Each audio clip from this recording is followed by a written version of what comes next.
رحمت الہی سے محروم رہ جاتے ہیں. ایسے لوگ بھی ہیں جو اس رات مطلب رحمت پہلے آسمان پہ ہو، اللہ تعالیٰ فرما رہا ہو کوئی ایسا بندہ، ایسے میرے بندے ہوں جو مجھ سے مانگے، تو بندے پھر بھی. جی ایسے لوگ بھی ہیں کہ جو اس بابرکت رات میں بھی اس کی رحمتوں سے محروم رہ جاتے ہیں. وہ کون سے لوگ ہیں؟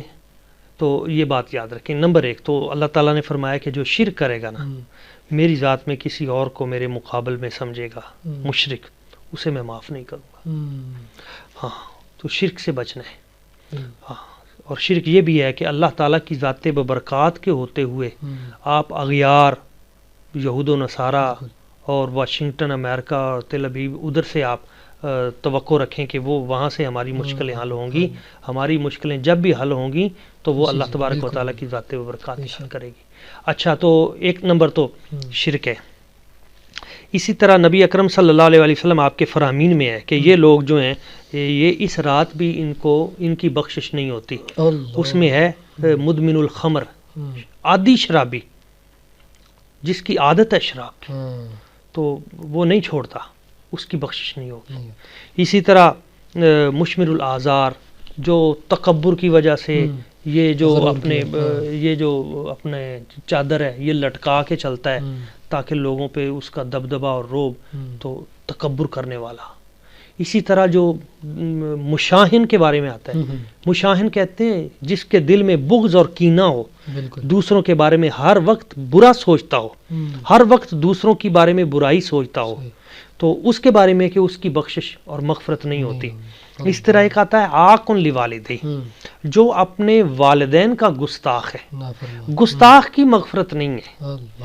والدین کا گستاخ ہو، بزرگوں کا گستاخ ہو، انبیاء و اولیاء کا گستاخ ہو، اللہ کریم کا گستاخ ہو، انسلٹر جو بھی گستاخ ہے اس کی بخشش و مغفرت نہیں ہے، اس رات بھی نہیں ہے. اور اسی طرح قاطع الرحم، جو رشتے توڑتا ہے، تو حدیث پاک میں آتا ہے جو رشتے توڑتا ہے اس کی بھی اس رات بخشش نہیں ہوتی. یعنی قطع رحمی کرنے والے، قطع تلقی کرنے والے، قطع تلقی کرنے والا. یہ کیا ہوتا ہے مطلب؟ یعنی قطع تلقی رحم کے رشتے، یعنی بہن بھائی رشتے دار قریب جو مطلب ماں باپ کے وہ رشتے، ان کو جو توڑتا ہے. اب یہ اتنا بڑا برا عمل ہے کہ آپ اس سے اندازہ لگائیں کہ مصنف عبد الرزاق میں ہے اور اسی طرح دیگر الزواجر میں بھی ہے، دیگر کتب میں بھی میں نے پڑھا ہے. حضرت عبداللہ بن عوف وہ اس حدیث کے راوی ہیں کہ ایک دن نبی اکرم صلی اللہ علیہ وآلہ وسلم حضور کی مجلس پاک لگی ہوئی تھی. اچانک ایک شخص آیا اور بعد میں آ کے مجلس میں پیچھے بیٹھ گیا. تھوڑی دیر بیٹھا رہا تو آپ علیہ الصلوۃ والسلام نے فرمایا کہ جو رشتہ توڑ کر میری مجلس میں آیا ہے وہ میری مجلس سے نکل جائے. کوئی بھی نہ اٹھا.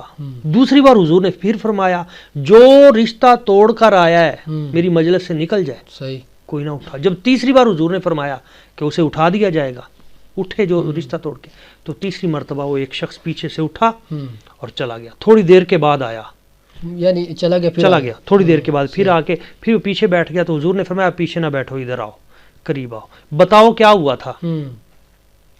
اب اس نے عرض کی کہ حضور میری خالہ کے ساتھ کوئی لڑائی ہو گئی تھی کسی معاملے میں، ہمارے معاملات کوئی، تو میں نے اپنی خالہ سے کہا تھا کہ تم نے میرے گھر نہیں آنا. تیرا میرا گھر جیسے آج ہو جاتا ہے کہ ایک رشتہ نہیں چلتا تو پھر ہم کہتے ہیں بس تم نے میرا منہ نہیں دیکھنا، میں نے تمہارا نہیں دیکھنا. تھوڑی تھوڑی بات پہ کئی سال تک لڑائی جاتی. تو جس وقت یہ صورتحال ہوئی تو وہ کہنے لگے کہ میں پھر جب آپ نے مجھے نکال دیا یہاں سے تو میں سیدھا اپنی خالہ کے گھر گیا. میں نے اس سے معافی مانگی، میری خالہ نے مجھ سے معافی مانگی، ہماری صلح ہو گئی ہے. خالہ گھر میں آ گئی ہیں سیدہ پاک کی بارگاہ میں آپ کی بارگاہ میں آ گیا ہوں حضور. تو میرے آقا کریم صلی اللہ علیہ وسلم حضور نے فرمایا میں نے تمہیں پتہ کیوں بھیجا تھا؟ تمہیں پتہ میں نے کیوں بھیجا تھا کہ جاؤ؟ میں نے اس لیے بھیجا تھا کہ میرے پاس جبریل امین آئے تھے اور انہوں نے آ کے عرض کی تھی یا رسول اللہ صلی اللہ علیہ وسلم، جس مجلس میں ایک بھی بندہ ایسا بیٹھا ہو جس نے رشتوں کو توڑا ہو، اللہ تعالیٰ اس پوری مجلس کی دعا قبول نہیں کرتا. اس مجلس پہ رحمت الہیہ اس مجلس سے منہ موڑ لیتی ہے، وہاں پہ اللہ تعالیٰ کی رحمتیں نہیں برستی.